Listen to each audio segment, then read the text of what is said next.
Bienvenue sur notre chaîne Murmure de minuit. Ici, ce sera votre portail vers l'inconnu. Abonnez-vous dès maintenant à notre chaîne et activez la cloche pour ne jamais manquer nos histoires terrifiantes. Que votre voyage soit rempli de frissons.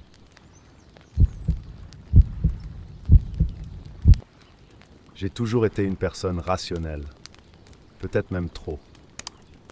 C'est ce que tout le monde m'a toujours dit, d'aussi loin que je me souvienne. Lorsque le divorce s'est concrétisé, après 2 ans de lutte, de silence, et finalement la décision mutuelle qu'il n'y avait plus de salut pour nous, je me suis retrouvé libre pour la première fois depuis des années. Bien sûr, il y avait le traumatisme, la douleur des années de violence psychologique, mais surtout, il y avait le soulagement de pouvoir enfin respirer, de pouvoir être moi-même. C'est avec ce sentiment de liberté que j'ai emménagé dans le petit appartement du Marais, à Paris. L'emplacement était parfait. Des rues étroites et vieilles et chargées d'histoire, de charmants cafés où je pouvais me perdre dans les pages des manuscrits que j'éditais, et un quartier qui semblait aussi accueillant qu'un câlin.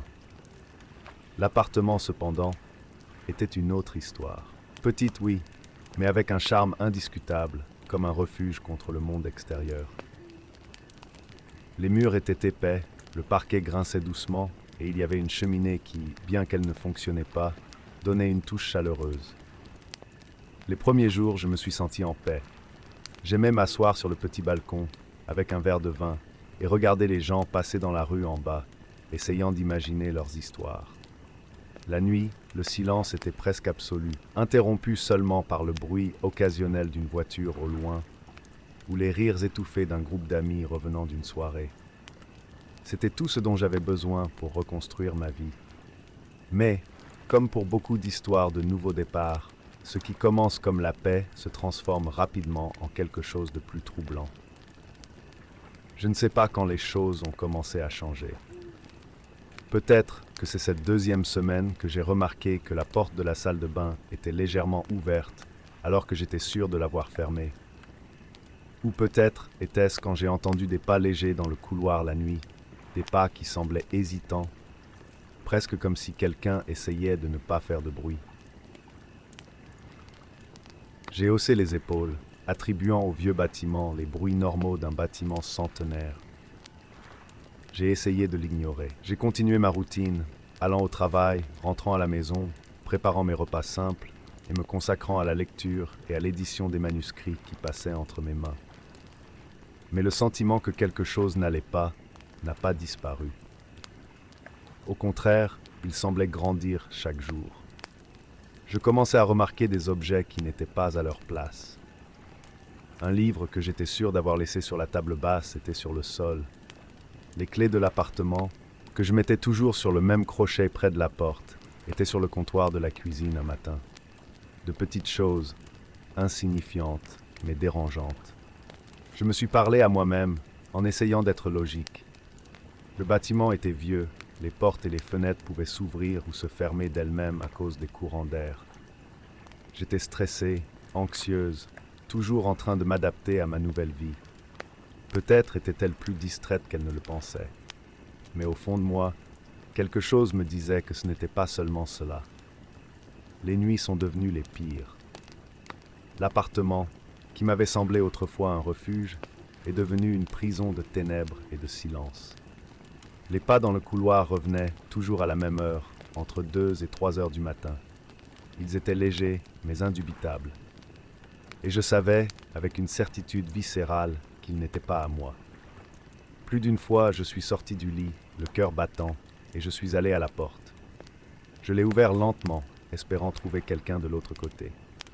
Mais le couloir était toujours vide, plongé dans l'ombre. J'ai décidé d'enquêter, même si je savais que je n'aimerais peut-être pas ce que j'allais trouver. J'ai commencé pendant la journée, lorsque la lumière du soleil rendait l'appartement moins menaçant. J'ai cherché des signes d'effraction, mais rien ne semblait déplacé. Les serrures étaient intactes, les fenêtres verrouillées. Malgré cela, le sentiment qu'elle n'était pas seule persistait. C'est alors que j'ai trouvé les marques sur le mur de ma chambre, petites, presque imperceptibles, comme si quelqu'un avait gratté la peinture avec les ongles ou un objet pointu. une ligne fine mais constante qui descendait de la hauteur de la poitrine à la plainte. Mon sang s'est glacé. Cela ne pouvait être l'œuvre du temps, ni du hasard. Quelqu'un était là, et c'était il n'y a pas si longtemps. J'ai commencé à douter de ma santé mentale. Peut-être que je devenais paranoïaque, projetant mes peurs et mes traumatismes sur le nouvel environnement. Mais les preuves continuaient d'arriver, de plus en plus difficiles à ignorer.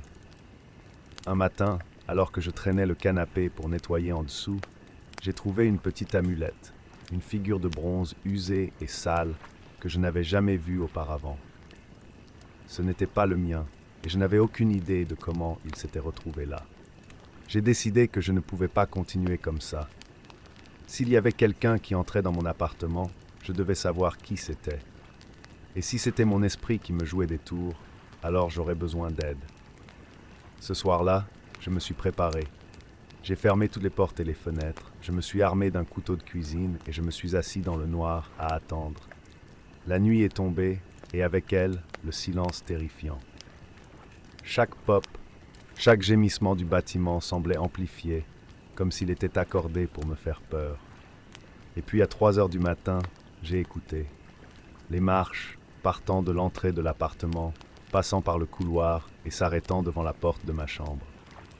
Je tenais fermement le couteau, sentant la sueur couler sur mes mains. J'ai attendu, mon cœur battant si fort qu'il a presque couvert les sons autour de moi. Mais les marches n'ont pas bougé. Ils sont restés là, comme si l'envahisseur attendait que je fasse le premier pas. J'ai pris mon courage à 2 mains, et couteau à la main, j'ai ouvert la porte soudainement, prêt à affronter n'importe qui. Mais comme toujours, le couloir était vide. Cette fois, cependant, l'absence de quoi que ce soit ou de personne n'apporta aucun soulagement, mais une terreur profonde et viscérale. Ce n'était pas une invasion physique, mais quelque chose de bien pire. Les bruits de pas, les bruits, les objets déplacés, tout était dans ma tête, une manifestation de peur que je n'ai jamais pu laisser derrière moi. À ce moment-là, j'ai réalisé à quel point le traumatisme de mon mariage m'avait profondément affecté. Je ne combattais pas un envahisseur, mais les fantômes de mon propre passé que je ne pouvais pas exorciser. L'appartement est devenu le théâtre d'une bataille intérieure, où mes peurs et mes insécurités se sont matérialisées dans l'ombre. Le lendemain, j'ai demandé de l'aide. Je savais que je devais affronter mes démons de front, mais je ne pouvais pas le faire seul. La terreur que je ressentais n'était pas quelque chose qui pouvait être résolu avec des serrures plus fortes ou des lumières plus brillantes, mais avec une profonde compréhension de qui j'étais et de ce que j'avais traversé. J'habite toujours dans le Marais, dans le même appartement. Au fil du temps, c'est redevenu mon refuge, un endroit où je pouvais me sentir en sécurité. Les nuits ne sont plus aussi effrayantes, et les bruits de pas dans le couloir ne sont plus qu'une partie des souvenirs de ce que je pensais être réel.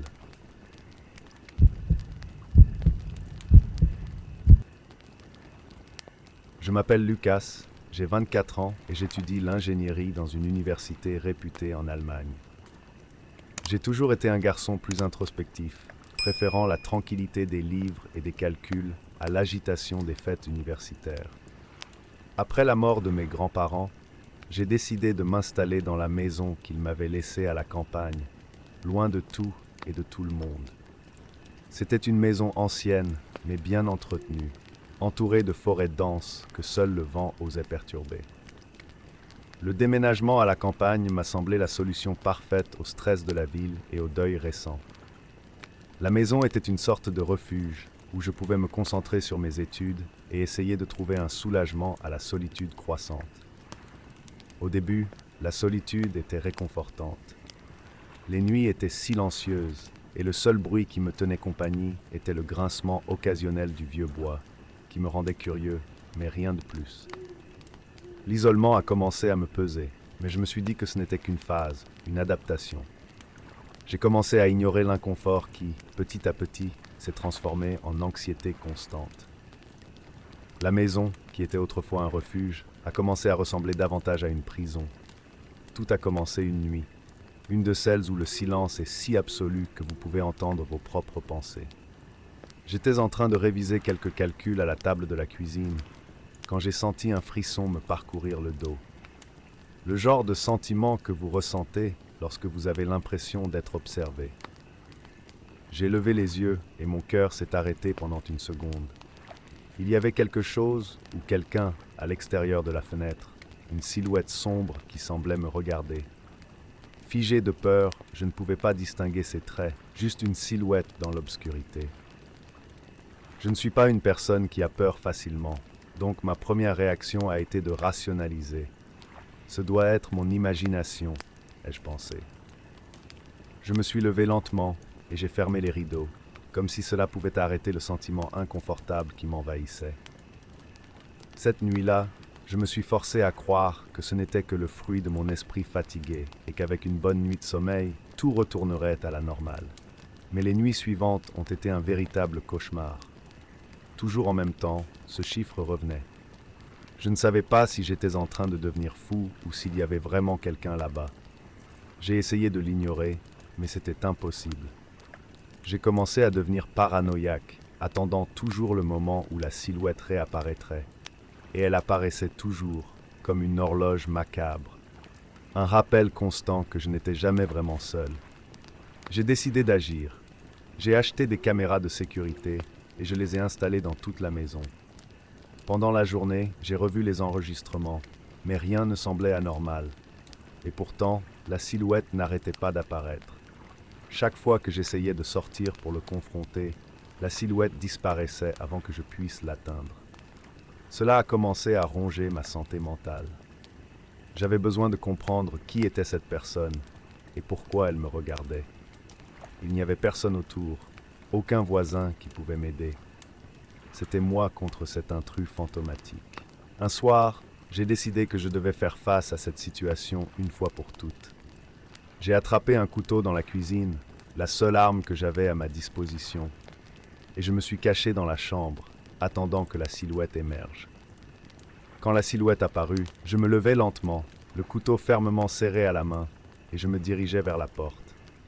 Je savais que je devais être rapide, prendre l'intrus par surprise avant qu'il n'ait une chance de s'échapper. Mon cœur battait si fort que j'avais l'impression qu'il allait exploser. J'ai tourné la poignée, prêt à affronter enfin ce foutu homme. Mais ce que j'ai trouvé de l'autre côté de la porte m'a fait reculer. Il n'y avait personne.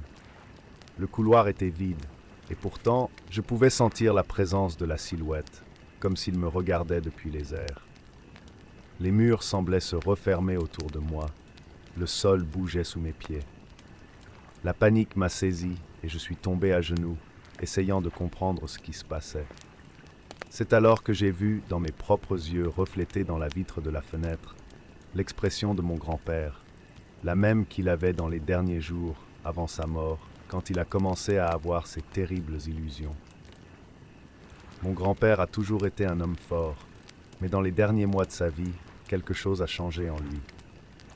Il a commencé à dire qu'il avait vu des gens qui n'étaient pas là, qu'il avait entendu des voix dans l'obscurité.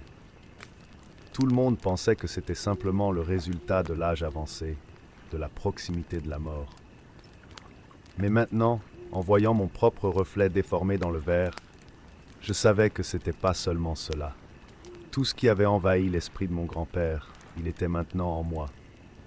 Les hallucinations continuaient, de plus en plus intenses. Je pouvais voir la silhouette partout, pas seulement dans la fenêtre, mais dans les coins de la pièce, derrière moi quand je m'y attendais le moins. Il est devenu une partie de la maison, une partie de moi. La seule différence, c'est que cette fois-ci, je savais que je ne pouvais pas l'ignorer. J'ai lutté avec la vérité pendant un moment, essayant de maintenir une façade de normalité, mais je savais que je perdais le contrôle. Finalement, j'ai accepté ce qu'il fallait faire. J'ai demandé de l'aide. Je suis allé voir un psychiatre, le même qui soignait mon grand-père. Je lui ai expliqué tout ce qui se passait, et il m'a regardé avec la même compassion qu'il avait lorsque mon grand-père lui racontait ses histoires sur les ombres dans la maison. J'ai fait des tests, pris les médicaments prescrits et commencé une thérapie. C'était difficile, très difficile, mais petit à petit, les hallucinations se sont calmées. Ils n'ont pas complètement disparu, mais au moins je pouvais distinguer ce qui était réel de ce qui ne l'était pas. Maintenant, je comprends ce que mon grand-père a vécu. Je sais que les ombres qu'il a vues n'étaient pas seulement le fruit d'un esprit vieillissant, mais quelque chose de plus profond, quelque chose dont, d'une certaine manière, j'ai hérité. J'ai appris à vivre avec, à accepter que la solitude de la campagne puisse être dangereuse pour quelqu'un avec un esprit fragile comme le mien. Je vis toujours chez mes grands-parents, mais je ne suis plus seul. Les ombres sont toujours là, mais elles n'ont plus de pouvoir sur moi.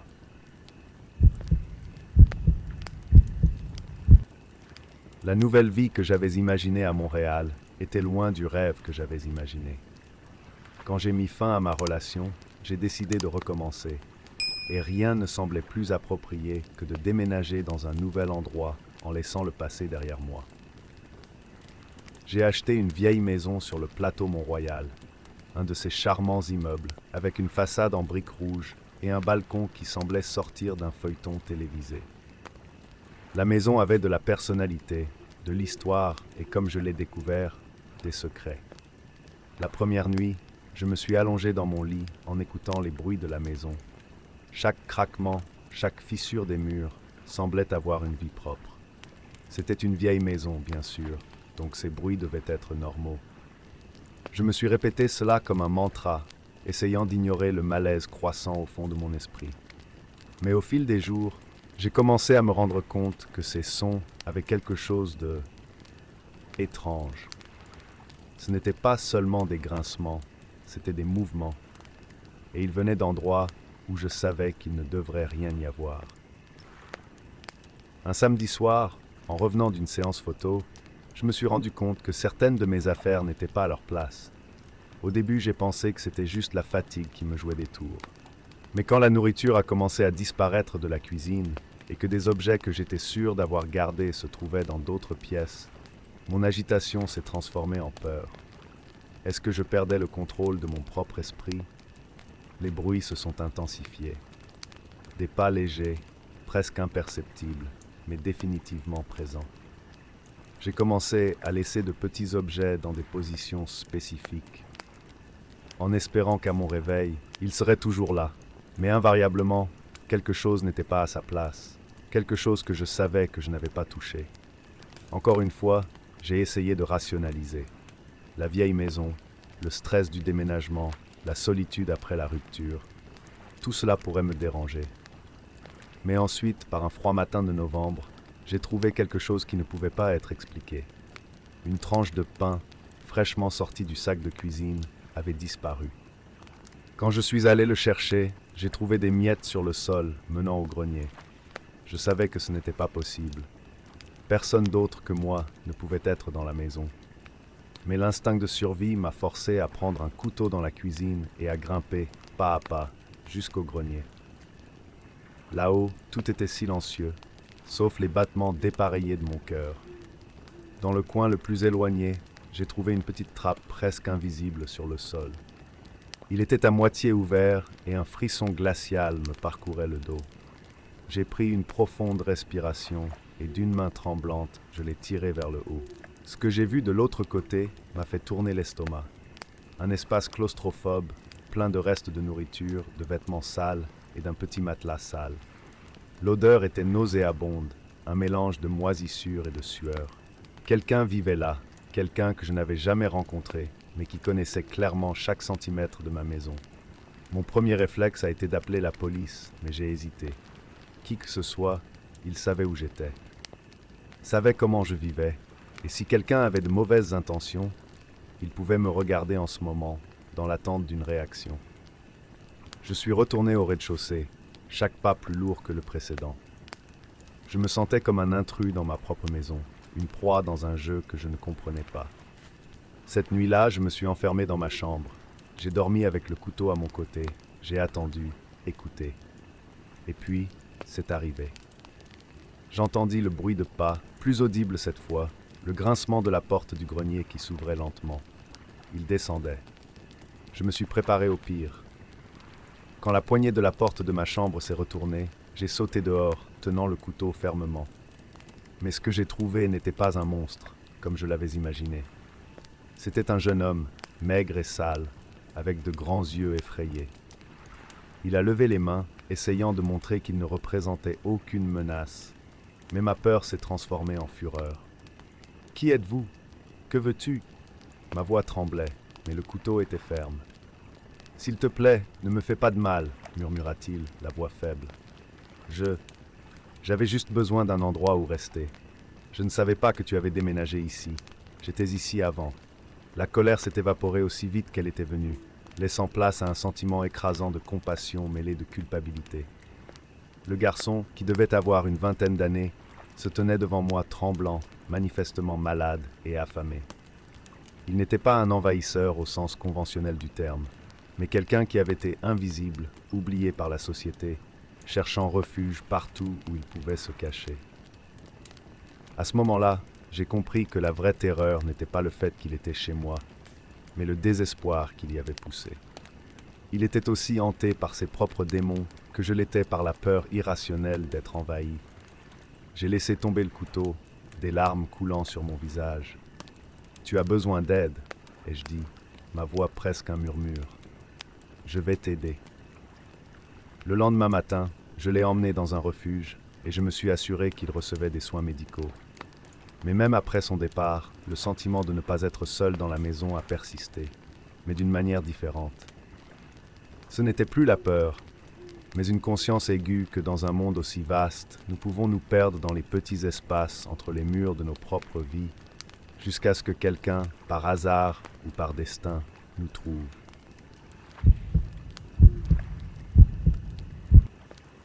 Je m'appelle Kazuo, j'ai 30 ans et je suis programmeur. Le télétravail fait partie de mon quotidien depuis quelques années maintenant, et j'avoue que ce mode de vie collait parfaitement à ma personnalité introvertie. La vie sociale est quelque chose qui m'a toujours mis mal à l'aise, donc le petit appartement isolé où je vis à Tokyo n'a jamais semblé être un problème. En fait, j'appréciais le silence et la solitude que ma maison offrait, jusqu'à ce que le silence commence à devenir troublant. C'est il y a environ 3 mois que tout a commencé.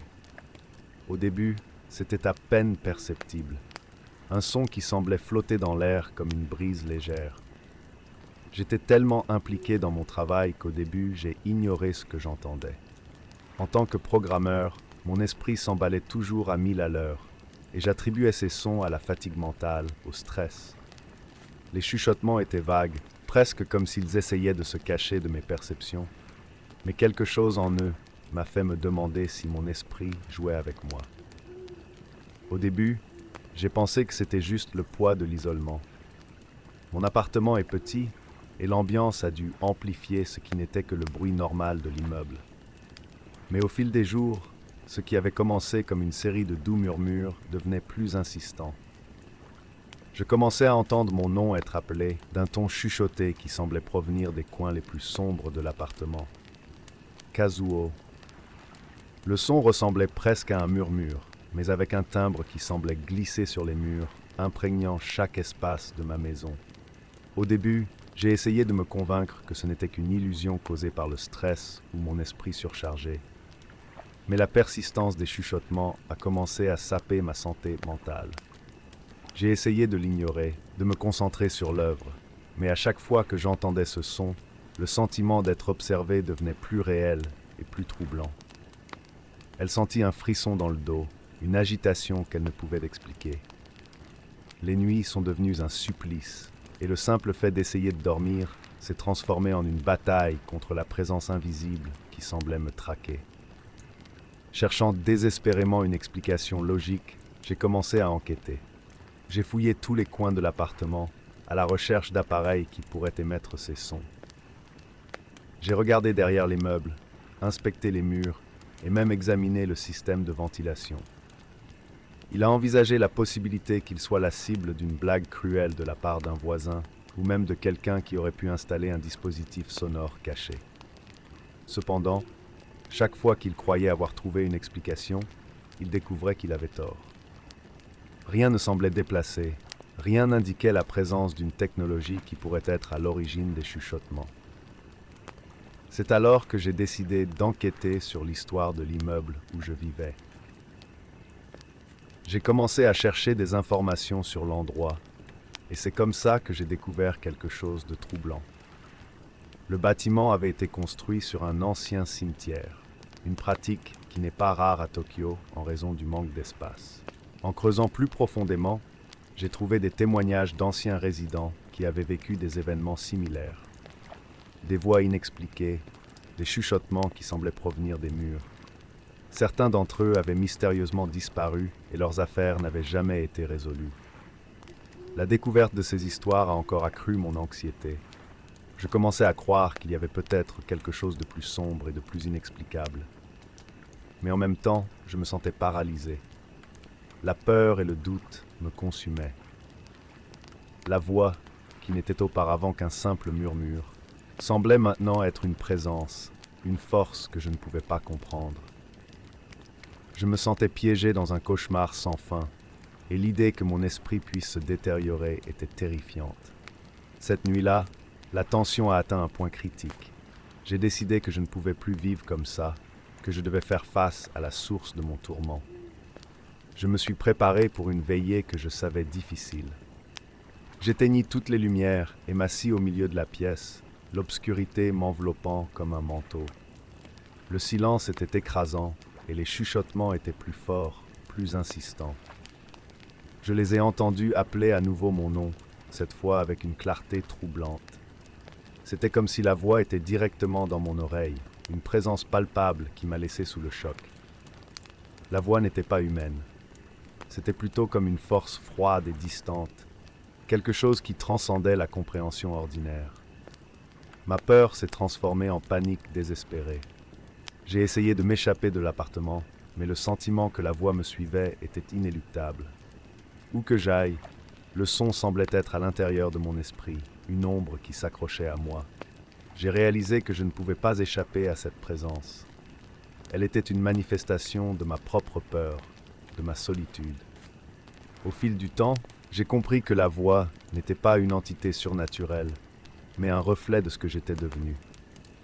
C'était la matérialisation de l'isolement et de la culpabilité que je ressentais pour m'être retiré de la société. La solitude et la peur étaient devenues si intenses que mon esprit a créé cette manifestation pour exprimer ce que je vivais. La voix faisait partie de moi, un rappel constant que je devais faire face à mes propres démons. Désespéré, j'ai pris la décision de quitter l'appartement et de chercher de l'aide psychologique.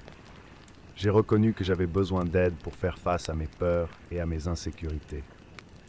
J'ai compris que la seule voie vers la paix était de faire face à ce qui m'avait amené dans cette situation et d'essayer de me reconnecter avec le monde extérieur. L'appartement, qui était autrefois un refuge, est devenu une prison, et je devais trouver un moyen d'échapper à l'obscurité qui avait consumé mon esprit. Le processus de changement n'a pas été facile. Faire face à sa peur et demander de l'aide n'est pas quelque chose qui se fait à la légère, mais c'était nécessaire. La voix, bien qu'elle résonnait encore dans mes souvenirs, a commencé à se dissiper alors que je m'efforçais de reconstruire ma vie. La thérapie m'a aidé à comprendre que la vraie bataille était en moi et que l'obscurité que je craignais était en grande partie une création de mon propre esprit. Maintenant, en regardant en arrière, je vois que les chuchotements n'étaient pas seulement un phénomène inexplicable. Ils étaient le reflet des problèmes auxquels je devais faire face. C'était un cri désespéré d'un esprit alourdi par la solitude et la peur. Faire face à cette réalité a été le premier pas vers la guérison, et j'apprends à inverser le chemin qui m'a mené à cette situation. L'appartement, bien qu'il porte encore le poids du passé, est devenu une partie de mon passé, un rappel de ce que je ne veux plus être. La leçon que j'ai apprise est claire. Peu importe à quel point la situation peut sembler sombre, il y a toujours une issue. Parfois, l'obscurité à laquelle nous sommes confrontés est une manifestation de nos propres insécurités et peurs. Les affronter est la première étape pour retrouver la lumière. Et aussi difficile que cela ait été, je suis reconnaissante d'avoir trouvé le courage d'affronter mes démons et de chercher une nouvelle direction pour ma vie.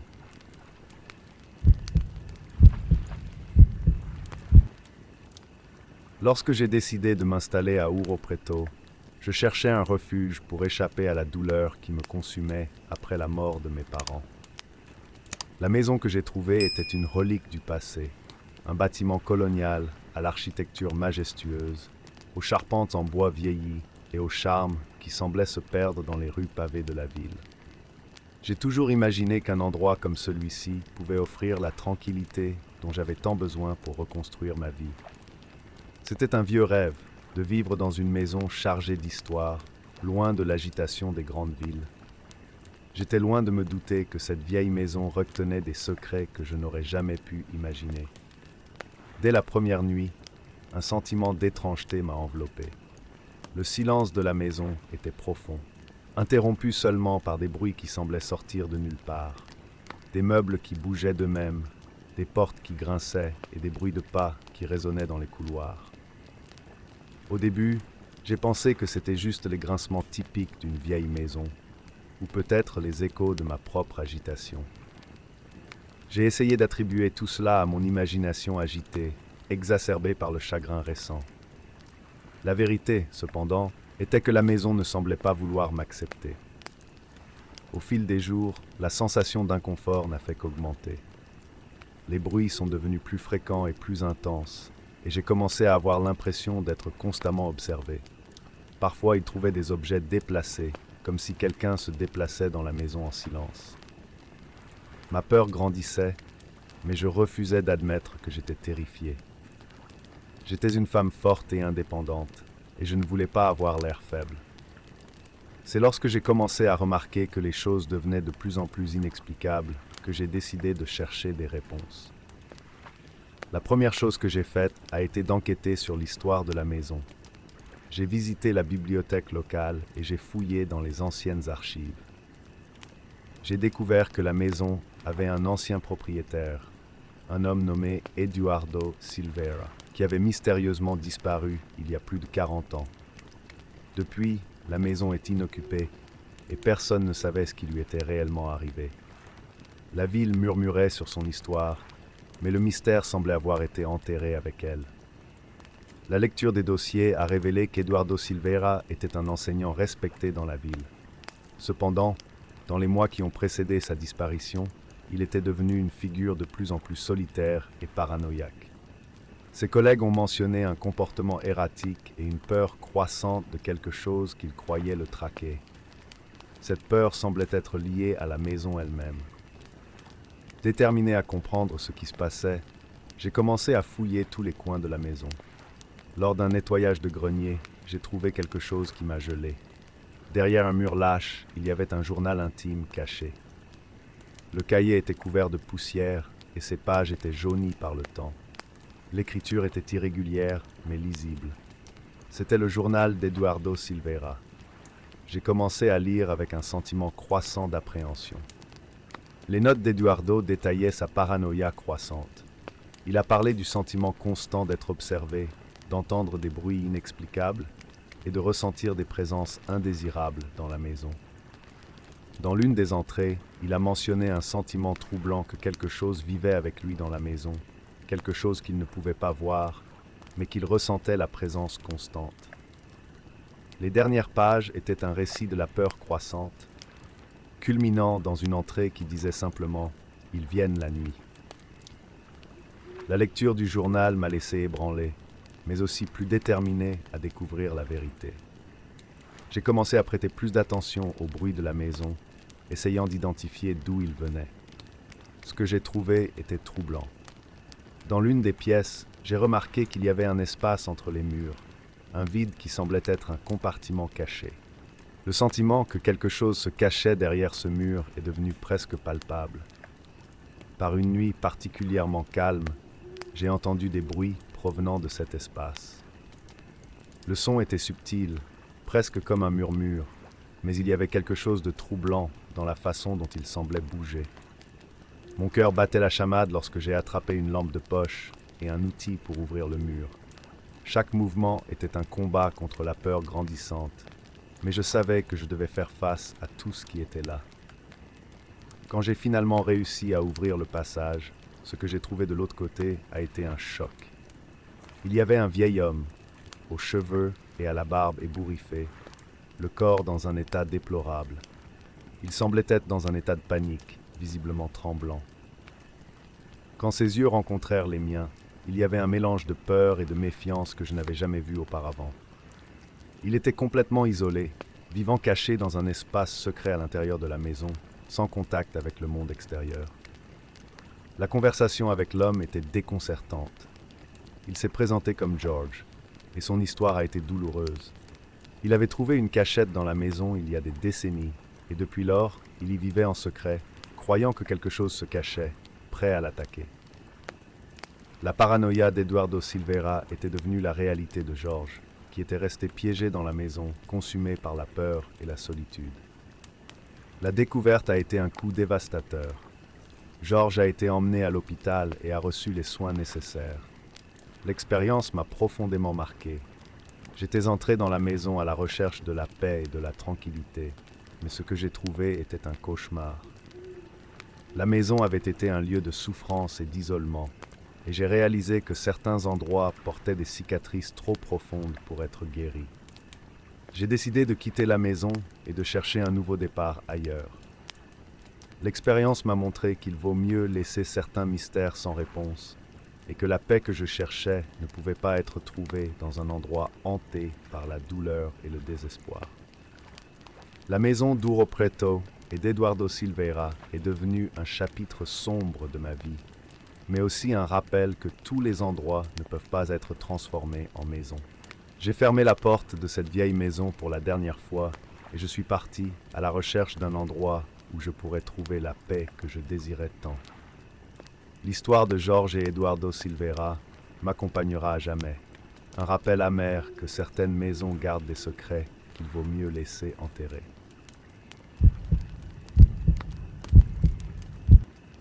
J'ai toujours été une personne rationnelle, peut-être même trop. C'est ce que tout le monde m'a toujours dit, d'aussi loin que je me souvienne. Lorsque le divorce s'est concrétisé, après 2 ans de lutte, de silence, et finalement la décision mutuelle qu'il n'y avait plus de salut pour nous, je me suis retrouvé libre pour la première fois depuis des années. Bien sûr, il y avait le traumatisme, la douleur des années de violence psychologique, mais surtout, il y avait le soulagement de pouvoir enfin respirer, de pouvoir être moi-même. C'est avec ce sentiment de liberté que j'ai emménagé dans le petit appartement du Marais, à Paris. L'emplacement était parfait. Des rues étroites et vieilles et chargées d'histoire, de charmants cafés où je pouvais me perdre dans les pages des manuscrits que j'éditais, et un quartier qui semblait aussi accueillant qu'un câlin. L'appartement, cependant, était une autre histoire. Petite, oui, mais avec un charme indiscutable, comme un refuge contre le monde extérieur. Les murs étaient épais, le parquet grinçait doucement, et il y avait une cheminée qui, bien qu'elle ne fonctionnait pas, donnait une touche chaleureuse. Les premiers jours, je me suis senti en paix. J'aimais m'asseoir sur le petit balcon, avec un verre de vin, et regarder les gens passer dans la rue en bas, essayant d'imaginer leurs histoires. La nuit, le silence était presque absolu, interrompu seulement par le bruit occasionnel d'une voiture au loin, ou les rires étouffés d'un groupe d'amis revenant d'une soirée. C'était tout ce dont j'avais besoin pour reconstruire ma vie. Mais, comme pour beaucoup d'histoires de nouveaux départs, ce qui commence comme la paix se transforme rapidement en quelque chose de plus troublant. Je ne sais pas quand les choses ont commencé à changer. Peut-être que c'est cette 2e semaine que j'ai remarqué que la porte de la salle de bain était légèrement ouverte alors que j'étais sûr de l'avoir fermée. Ou peut-être était-ce quand j'ai entendu des pas légers dans le couloir la nuit, des pas qui semblaient hésitants, presque comme si quelqu'un essayait de ne pas faire de bruit. J'ai haussé les épaules, attribuant au vieux bâtiment les bruits normaux d'un bâtiment centenaire. J'ai essayé de l'ignorer. J'ai continué ma routine, allant au travail, rentrant à la maison, préparant mes repas simples et me consacrant à la lecture et à l'édition des manuscrits qui passaient entre mes mains. Mais le sentiment que quelque chose n'allait pas n'a pas disparu. Au contraire, il semblait grandir chaque jour. Je commençais à remarquer des objets qui n'étaient pas à leur place. Un livre que j'étais sûr d'avoir laissé sur la table basse était sur le sol. Les clés de l'appartement, que je mettais toujours sur le même crochet près de la porte, étaient sur le comptoir de la cuisine un matin. De petites choses, insignifiantes, mais dérangeantes. Je me suis parlé à moi-même, en essayant d'être logique. Le bâtiment était vieux, les portes et les fenêtres pouvaient s'ouvrir ou se fermer d'elles-mêmes à cause des courants d'air. J'étais stressée, anxieuse, toujours en train de m'adapter à ma nouvelle vie. Peut-être était-elle plus distraite qu'elle ne le pensait. Mais au fond de moi, quelque chose me disait que ce n'était pas seulement cela. Les nuits sont devenues les pires. L'appartement, qui m'avait semblé autrefois un refuge, est devenu une prison de ténèbres et de silence. Les pas dans le couloir revenaient, toujours à la même heure, entre 2 et 3 heures du matin. Ils étaient légers, mais indubitables. Et je savais, avec une certitude viscérale, qu'ils n'étaient pas à moi. Plus d'une fois, je suis sorti du lit, le cœur battant, et je suis allé à la porte. Je l'ai ouvert lentement, espérant trouver quelqu'un de l'autre côté.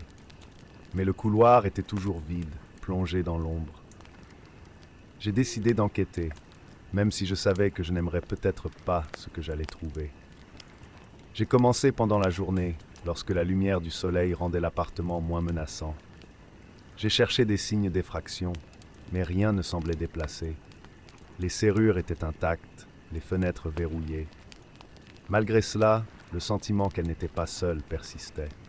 C'est alors que j'ai trouvé les marques sur le mur de ma chambre, petites, presque imperceptibles, comme si quelqu'un avait gratté la peinture avec les ongles ou un objet pointu. Une ligne fine mais constante qui descendait de la hauteur de la poitrine à la plainte. Mon sang s'est glacé. Cela ne pouvait être l'œuvre du temps, ni du hasard. Quelqu'un était là, et c'était il n'y a pas si longtemps. J'ai commencé à douter de ma santé mentale. Peut-être que je devenais paranoïaque, projetant mes peurs et mes traumatismes sur le nouvel environnement. Mais les preuves continuaient d'arriver, de plus en plus difficiles à ignorer. Un matin, alors que je traînais le canapé pour nettoyer en dessous, j'ai trouvé une petite amulette, une figure de bronze usée et sale que je n'avais jamais vue auparavant. Ce n'était pas le mien, et je n'avais aucune idée de comment il s'était retrouvé là. J'ai décidé que je ne pouvais pas continuer comme ça. S'il y avait quelqu'un qui entrait dans mon appartement, je devais savoir qui c'était. Et si c'était mon esprit qui me jouait des tours, alors j'aurais besoin d'aide. Ce soir-là, je me suis préparé. J'ai fermé toutes les portes et les fenêtres, je me suis armé d'un couteau de cuisine et je me suis assis dans le noir à attendre. La nuit est tombée et avec elle, le silence terrifiant. Chaque pop, chaque gémissement du bâtiment semblait amplifié, comme s'il était accordé pour me faire peur. Et puis à 3 heures du matin, j'ai écouté. Les marches, partant de l'entrée de l'appartement, passant par le couloir et s'arrêtant devant la porte de ma chambre. Je tenais fermement le couteau, sentant la sueur couler sur mes mains. J'ai attendu, mon cœur battant si fort qu'il a presque couvert les sons autour de moi. Mais les marches n'ont pas bougé. Ils sont restés là, comme si l'envahisseur attendait que je fasse le premier pas. J'ai pris mon courage à 2 mains, et couteau à la main, j'ai ouvert la porte soudainement, prêt à affronter n'importe qui. Mais comme toujours, le couloir était vide. Cette fois, cependant, l'absence de quoi que ce soit ou de personne n'apporta aucun soulagement, mais une terreur profonde et viscérale. Ce n'était pas une invasion physique, mais quelque chose de bien pire. Les bruits de pas, les bruits, les objets déplacés, tout était dans ma tête, une manifestation de peur que je n'ai jamais pu laisser derrière moi. À ce moment-là, j'ai réalisé à quel point le traumatisme de mon mariage m'avait profondément affecté. Je ne combattais pas un envahisseur, mais les fantômes de mon propre passé que je ne pouvais pas exorciser.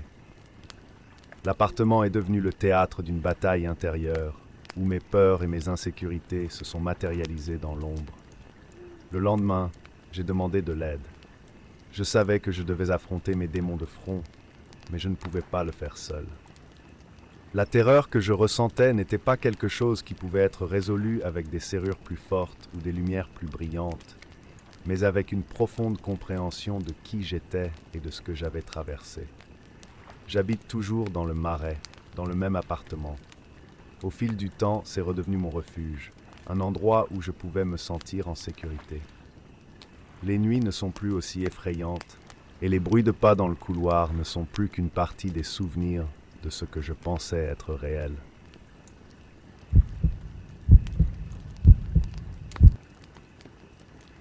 Je m'appelle Lucas, j'ai 24 ans et j'étudie l'ingénierie dans une université réputée en Allemagne. J'ai toujours été un garçon plus introspectif, préférant la tranquillité des livres et des calculs à l'agitation des fêtes universitaires. Après la mort de mes grands-parents, j'ai décidé de m'installer dans la maison qu'ils m'avaient laissée à la campagne, loin de tout et de tout le monde. C'était une maison ancienne, mais bien entretenue, entourée de forêts denses que seul le vent osait perturber. Le déménagement à la campagne m'a semblé la solution parfaite au stress de la ville et au deuil récent. La maison était une sorte de refuge où je pouvais me concentrer sur mes études et essayer de trouver un soulagement à la solitude croissante. Au début, la solitude était réconfortante. Les nuits étaient silencieuses et le seul bruit qui me tenait compagnie était le grincement occasionnel du vieux bois, qui me rendait curieux, mais rien de plus. L'isolement a commencé à me peser, mais je me suis dit que ce n'était qu'une phase, une adaptation. J'ai commencé à ignorer l'inconfort qui, petit à petit, s'est transformé en anxiété constante. La maison, qui était autrefois un refuge, a commencé à ressembler davantage à une prison. Tout a commencé une nuit, une de celles où le silence est si absolu que vous pouvez entendre vos propres pensées. J'étais en train de réviser quelques calculs à la table de la cuisine, quand j'ai senti un frisson me parcourir le dos. Le genre de sentiment que vous ressentez lorsque vous avez l'impression d'être observé. J'ai levé les yeux et mon cœur s'est arrêté pendant une seconde. Il y avait quelque chose ou quelqu'un à l'extérieur de la fenêtre, une silhouette sombre qui semblait me regarder. Figé de peur, je ne pouvais pas distinguer ses traits, juste une silhouette dans l'obscurité. Je ne suis pas une personne qui a peur facilement, donc ma première réaction a été de rationaliser. Ce doit être mon imagination, ai-je pensé. Je me suis levé lentement et j'ai fermé les rideaux, comme si cela pouvait arrêter le sentiment inconfortable qui m'envahissait. Cette nuit-là, je me suis forcé à croire que ce n'était que le fruit de mon esprit fatigué et qu'avec une bonne nuit de sommeil, tout retournerait à la normale. Mais les nuits suivantes ont été un véritable cauchemar. Toujours en même temps, ce chiffre revenait. Je ne savais pas si j'étais en train de devenir fou ou s'il y avait vraiment quelqu'un là-bas. J'ai essayé de l'ignorer, mais c'était impossible.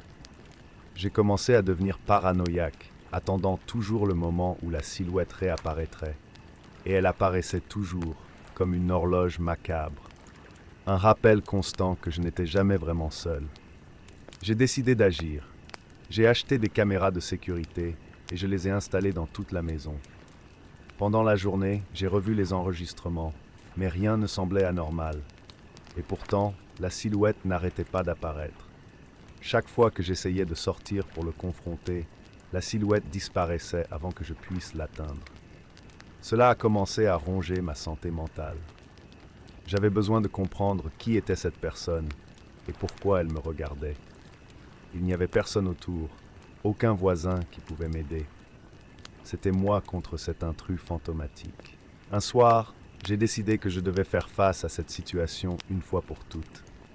J'ai attrapé un couteau dans la cuisine, la seule arme que j'avais à ma disposition, et je me suis caché dans la chambre, attendant que la silhouette émerge. Quand la silhouette apparut, je me levai lentement, le couteau fermement serré à la main, et je me dirigeais vers la porte. Je savais que je devais être rapide, prendre l'intrus par surprise avant qu'il n'ait une chance de s'échapper. Mon cœur battait si fort que j'avais l'impression qu'il allait exploser. J'ai tourné la poignée, prêt à affronter enfin ce foutu homme. Mais ce que j'ai trouvé de l'autre côté de la porte m'a fait reculer. Il n'y avait personne. Le couloir était vide, et pourtant, je pouvais sentir la présence de la silhouette, comme s'il me regardait depuis les airs. Les murs semblaient se refermer autour de moi. Le sol bougeait sous mes pieds. La panique m'a saisi et je suis tombé à genoux, essayant de comprendre ce qui se passait. C'est alors que j'ai vu, dans mes propres yeux reflétés dans la vitre de la fenêtre, l'expression de mon grand-père, la même qu'il avait dans les derniers jours avant sa mort, quand il a commencé à avoir ces terribles illusions. Mon grand-père a toujours été un homme fort, mais dans les derniers mois de sa vie, quelque chose a changé en lui. Il a commencé à dire qu'il avait vu des gens qui n'étaient pas là, qu'il avait entendu des voix dans l'obscurité, Tout le monde pensait que c'était simplement le résultat de l'âge avancé, de la proximité de la mort. Mais maintenant, en voyant mon propre reflet déformé dans le verre, je savais que c'était pas seulement cela. Tout ce qui avait envahi l'esprit de mon grand-père, il était maintenant en moi. Les hallucinations continuaient, de plus en plus intenses. Je pouvais voir la silhouette partout, pas seulement dans la fenêtre, mais dans les coins de la pièce, derrière moi quand je m'y attendais le moins. Il est devenu une partie de la maison, une partie de moi. La seule différence, c'est que cette fois-ci, je savais que je ne pouvais pas l'ignorer. J'ai lutté avec la vérité pendant un moment, essayant de maintenir une façade de normalité, mais je savais que je perdais le contrôle. Finalement, j'ai accepté ce qu'il fallait faire. J'ai demandé de l'aide. Je suis allé voir un psychiatre, le même qui soignait mon grand-père. Je lui ai expliqué tout ce qui se passait, et il m'a regardé avec la même compassion qu'il avait lorsque mon grand-père lui racontait ses histoires sur les ombres dans la maison. J'ai fait des tests, pris les médicaments prescrits et commencé une thérapie. C'était difficile, très difficile, mais petit à petit, les hallucinations se sont calmées.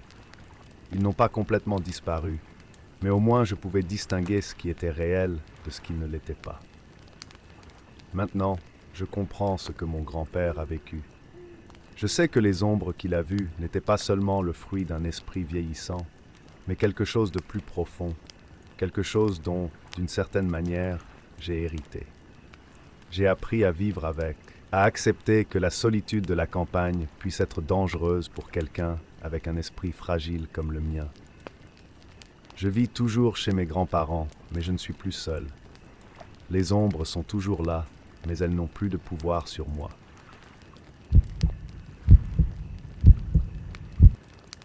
La nouvelle vie que j'avais imaginée à Montréal était loin du rêve que j'avais imaginé. Quand j'ai mis fin à ma relation, j'ai décidé de recommencer. Et rien ne semblait plus approprié que de déménager dans un nouvel endroit en laissant le passé derrière moi. J'ai acheté une vieille maison sur le plateau Mont-Royal, un de ces charmants immeubles avec une façade en briques rouges et un balcon qui semblait sortir d'un feuilleton télévisé. La maison avait de la personnalité, de l'histoire et, comme je l'ai découvert, des secrets.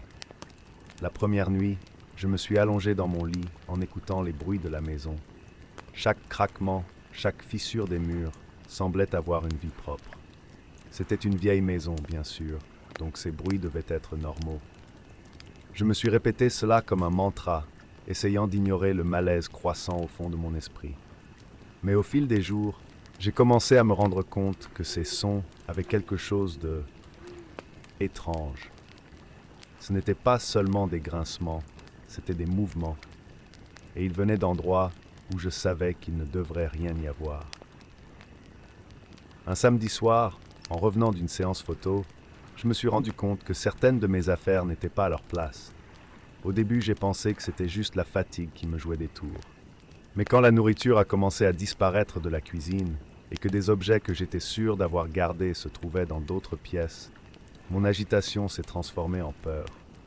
Est-ce que je perdais le contrôle de mon propre esprit? Les bruits se sont intensifiés. Des pas légers, presque imperceptibles, mais définitivement présents. J'ai commencé à laisser de petits objets dans des positions spécifiques, en espérant qu'à mon réveil, ils seraient toujours là. Mais invariablement, quelque chose n'était pas à sa place, quelque chose que je savais que je n'avais pas touché. Encore une fois, j'ai essayé de rationaliser. La vieille maison, le stress du déménagement, la solitude après la rupture, tout cela pourrait me déranger. Mais ensuite, par un froid matin de novembre, j'ai trouvé quelque chose qui ne pouvait pas être expliqué. Une tranche de pain, fraîchement sortie du sac de cuisine, avait disparu.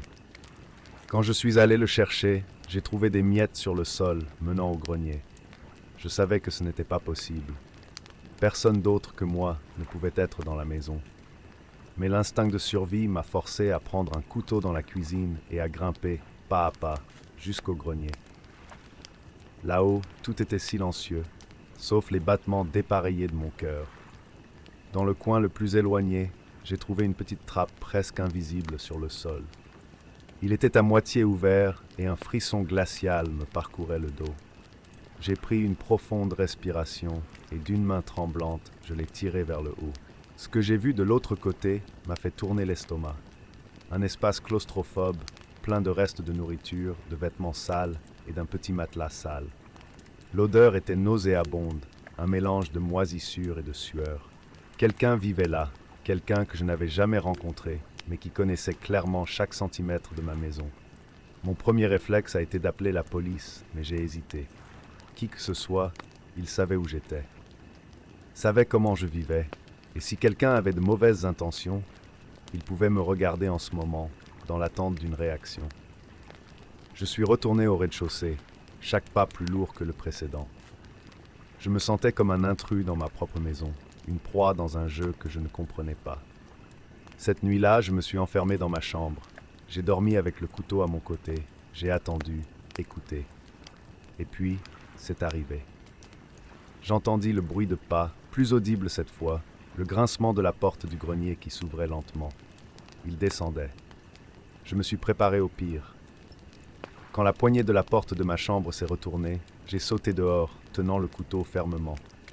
Mais ce que j'ai trouvé n'était pas un monstre, comme je l'avais imaginé. C'était un jeune homme, maigre et sale, avec de grands yeux effrayés. Il a levé les mains, essayant de montrer qu'il ne représentait aucune menace. Mais ma peur s'est transformée en fureur. « Qui êtes-vous ?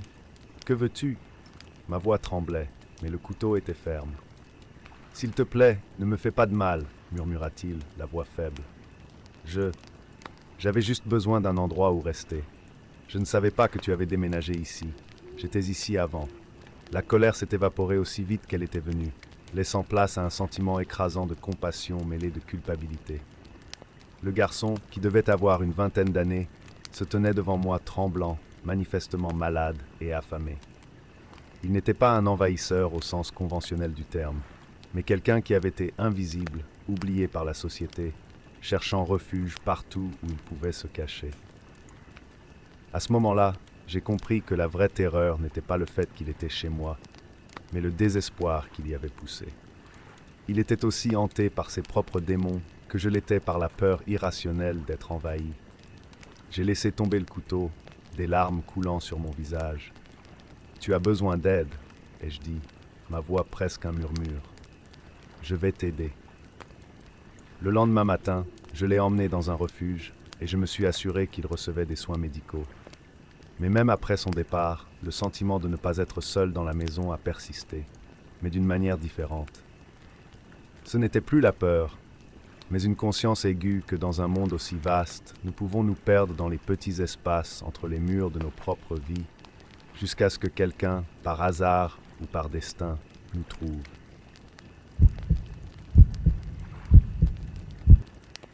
Je m'appelle Kazuo, j'ai 30 ans et je suis programmeur.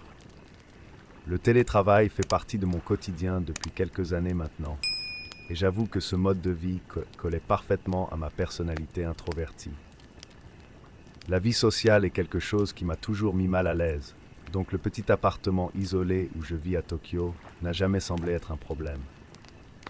En fait, j'appréciais le silence et la solitude que ma maison offrait, jusqu'à ce que le silence commence à devenir troublant. C'est il y a environ 3 mois que tout a commencé. Au début, c'était à peine perceptible, un son qui semblait flotter dans l'air comme une brise légère. J'étais tellement impliqué dans mon travail qu'au début, j'ai ignoré ce que j'entendais. En tant que programmeur, mon esprit s'emballait toujours à 1000 à l'heure, et j'attribuais ces sons à la fatigue mentale, au stress. Les chuchotements étaient vagues, presque comme s'ils essayaient de se cacher de mes perceptions, mais quelque chose en eux m'a fait me demander si mon esprit jouait avec moi. Au début, j'ai pensé que c'était juste le poids de l'isolement. Mon appartement est petit et l'ambiance a dû amplifier ce qui n'était que le bruit normal de l'immeuble. Mais au fil des jours, ce qui avait commencé comme une série de doux murmures devenait plus insistant. Je commençais à entendre mon nom être appelé d'un ton chuchoté qui semblait provenir des coins les plus sombres de l'appartement. Kazuo. Le son ressemblait presque à un murmure, mais avec un timbre qui semblait glisser sur les murs, imprégnant chaque espace de ma maison. Au début, J'ai essayé de me convaincre que ce n'était qu'une illusion causée par le stress ou mon esprit surchargé. Mais la persistance des chuchotements a commencé à saper ma santé mentale. J'ai essayé de l'ignorer, de me concentrer sur l'œuvre, mais à chaque fois que j'entendais ce son, le sentiment d'être observé devenait plus réel et plus troublant. Elle sentit un frisson dans le dos, une agitation qu'elle ne pouvait expliquer. Les nuits sont devenues un supplice, et le simple fait d'essayer de dormir s'est transformé en une bataille contre la présence invisible qui semblait me traquer. Cherchant désespérément une explication logique, j'ai commencé à enquêter. J'ai fouillé tous les coins de l'appartement à la recherche d'appareils qui pourraient émettre ces sons. J'ai regardé derrière les meubles, inspecté les murs et même examiné le système de ventilation. Il a envisagé la possibilité qu'il soit la cible d'une blague cruelle de la part d'un voisin ou même de quelqu'un qui aurait pu installer un dispositif sonore caché.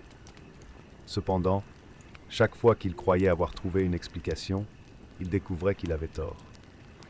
Rien ne semblait déplacé, rien n'indiquait la présence d'une technologie qui pourrait être à l'origine des chuchotements. C'est alors que j'ai décidé d'enquêter sur l'histoire de l'immeuble où je vivais. J'ai commencé à chercher des informations sur l'endroit, et c'est comme ça que j'ai découvert quelque chose de troublant. Le bâtiment avait été construit sur un ancien cimetière, une pratique qui n'est pas rare à Tokyo en raison du manque d'espace. En creusant plus profondément, j'ai trouvé des témoignages d'anciens résidents qui avaient vécu des événements similaires. Des voix inexpliquées, des chuchotements qui semblaient provenir des murs. Certains d'entre eux avaient mystérieusement disparu et leurs affaires n'avaient jamais été résolues. La découverte de ces histoires a encore accru mon anxiété. Je commençais à croire qu'il y avait peut-être quelque chose de plus sombre et de plus inexplicable. Mais en même temps, je me sentais paralysé. La peur et le doute me consumaient. La voix, qui n'était auparavant qu'un simple murmure, semblait maintenant être une présence, une force que je ne pouvais pas comprendre. Je me sentais piégé dans un cauchemar sans fin, et l'idée que mon esprit puisse se détériorer était terrifiante. Cette nuit-là, la tension a atteint un point critique. J'ai décidé que je ne pouvais plus vivre comme ça, que je devais faire face à la source de mon tourment. Je me suis préparé pour une veillée que je savais difficile. J'éteignis toutes les lumières et m'assis au milieu de la pièce, l'obscurité m'enveloppant comme un manteau. Le silence était écrasant et les chuchotements étaient plus forts, plus insistants. Je les ai entendus appeler à nouveau mon nom, cette fois avec une clarté troublante. C'était comme si la voix était directement dans mon oreille, une présence palpable qui m'a laissé sous le choc. La voix n'était pas humaine. C'était plutôt comme une force froide et distante, quelque chose qui transcendait la compréhension ordinaire. Ma peur s'est transformée en panique désespérée. J'ai essayé de m'échapper de l'appartement, mais le sentiment que la voix me suivait était inéluctable. Où que j'aille, le son semblait être à l'intérieur de mon esprit, une ombre qui s'accrochait à moi. J'ai réalisé que je ne pouvais pas échapper à cette présence. Elle était une manifestation de ma propre peur, de ma solitude.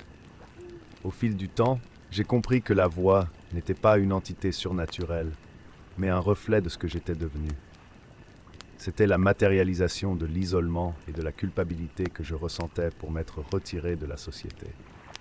La solitude et la peur étaient devenues si intenses que mon esprit a créé cette manifestation pour exprimer ce que je vivais.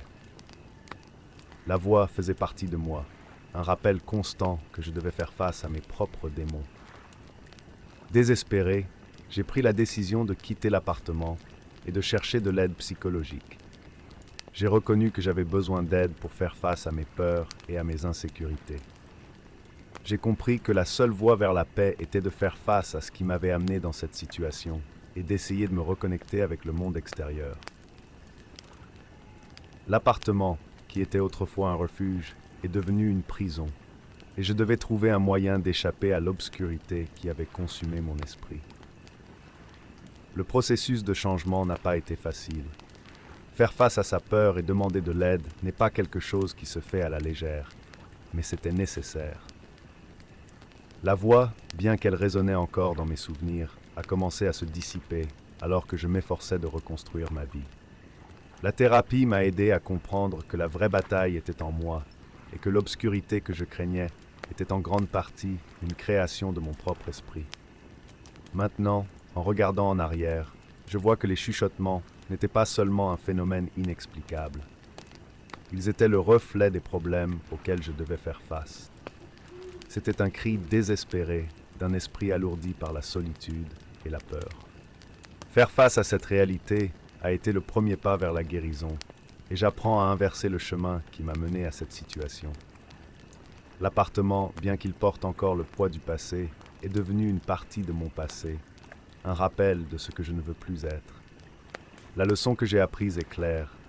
Peu importe à quel point la situation peut sembler sombre, il y a toujours une issue. Parfois, l'obscurité à laquelle nous sommes confrontés est une manifestation de nos propres insécurités et peurs. Les affronter est la première étape pour retrouver la lumière. Et aussi difficile que cela ait été, je suis reconnaissante d'avoir trouvé le courage d'affronter mes démons et de chercher une nouvelle direction pour ma vie.